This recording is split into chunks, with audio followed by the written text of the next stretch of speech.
C'est un très bon outil, très agréable. J'ai tendance souvent à le surnommer mon avion de chasse.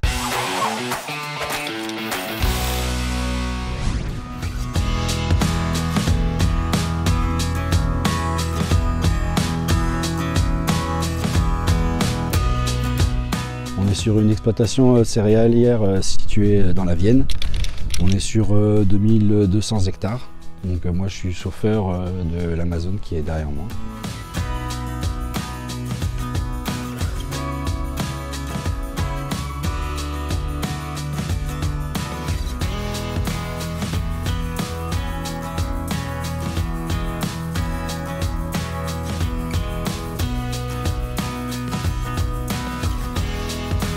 Des équipements comme le Wind Control, ça va nous permettre sur notre exploitation de pouvoir augmenter en gros de 30% les fenêtres d'intervention, sachant qu'on va se retrouver à avoir des journées où on va avoir minimum 20 km/h de vent. On peut aller jusqu'à 35 voire 40 km/h selon la densité de produits. Ça nous a permis de pouvoir y aller des jours où on n'aurait pas pu.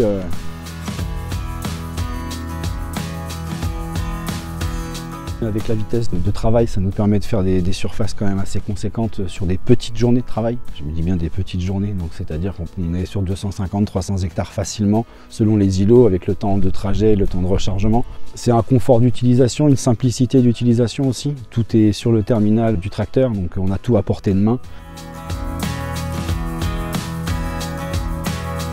On est sur de la technologie embarquée qui est quand même assez conséquente.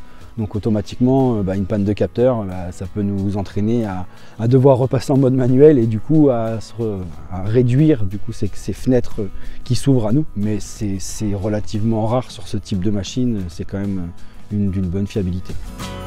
Après, en conseil que je pourrais donner pour ceux qui seront dans l'intérêt d'acquérir ce type de machine-là, évidemment, des volumes comme celui-ci sur un 10 000, il faut avoir une taille d'exploitation quand même assez conséquente, dans le sens où quand on part avec un épandeur chargé, on a pas mal d'hectares à faire et derrière, etc. Donc forcément, la surface employée va avec le type de matériel.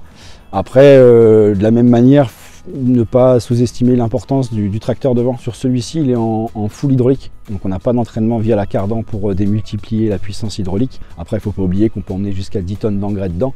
Donc dans les conditions un peu particulières, c'est plus compliqué de pouvoir y aller avec des tracteurs plus légers. Ça va forcément impacter la vitesse de travail et du coup la productivité de la journée, quoi. Tous les ensembles de capteurs qu'on peut avoir dessus, que ce soit le Wind Control ou que ce soit l'Argus Twin qui va recalculer notre nappe d'engrais, c'est des options qui sont pour moi pas négligées, dans le sens où ça va permettre d'avoir une certaine autonomie au niveau du chauffeur dessus et de lui permettre de transmettre la confiance entre guillemets à l'appareil, parce que c'est d'une fiabilité incroyable. Donc au final, on s'y retrouve forcément financièrement à la fin, parce que des économies d'engrais, on sait très bien ce que ça fait à la fin. Donc automatiquement, quand on a la possibilité d'avoir une bonne répartition et d'avoir en plus de ça de la productivité de chantier, c'est forcément très intéressant.